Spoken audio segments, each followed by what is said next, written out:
Hello YouTube family, আবার একটা নতুন ব্লগ ভিডিও নিয়ে তোমাদের সামনে চলে আসলাম। তো আজকে দিদি বাড়ি চলে এসেছি, কারণ দিদি বাড়ি একটু নেমন্তন্ন আছে। তো ওখানে দেখো আমাদের পুচু কি করছে। হ্যাঁ, এটা দিদির ছেলে, তো আমি ওকে পুচু বলেই ডাকি। তো দেখতেই পাচ্ছ ও ঠাকুরকে ধূপকাঠি মোমবাতি যেমন ঘোরায়, তো প্রত্যেক দিনের মতো ও স্নান করে এই কাজটা করে।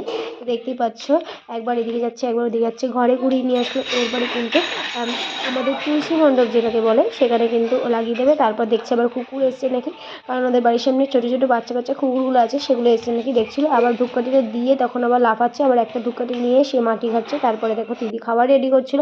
তো হ্যাঁ, তোমরা দেখতেই পারবে আর কিছুদিন পর কেন আমাকে দিদি খাওয়াচ্ছে সেটা কিন্তু সারপ্রাইজ রইলো, তোমরা গেস করো আমার কি। সো দেখতেই পাচ্ছ এখানে বিরিয়ানি, চিকেন কষা এসব তো ছিলই। আমি বেশি কিছু খাই না বলে আমি অল্প কিছুই খাচ্ছি। তো দেখো আমাদের খাওয়া স্টার্ট করবো এখনই। আর আমি লেগ পিস খেতে তো খুবই ভালোবাসি, ও সে কিন্তু আমাকে হাড় দেখে লেগ পিস দেখেই দিল। তো এরপরে আমি আর আমার পুচু খাওয়া শুরু করে দিয়েছি, খাওয়া দাওয়া শুরু করে দিয়েছি।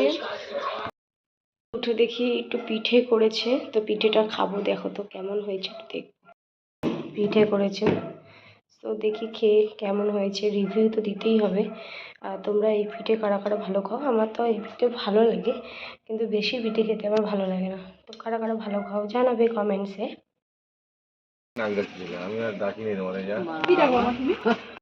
বেগুন পোড়া আর রুটি রুটি করা হয়ে গেছে, বেগুন পোড়া আর রুটি দিয়ে খেয়ে নেব আজকের মতো। এখানেই ব্লগটা শেষ করছি। তো সবাই ভালো থাকবে, সুস্থ থাকবে, আর আমার ভিডিওগুলো প্রত্যেক দিনের মতো দেখবে। Tata, good night.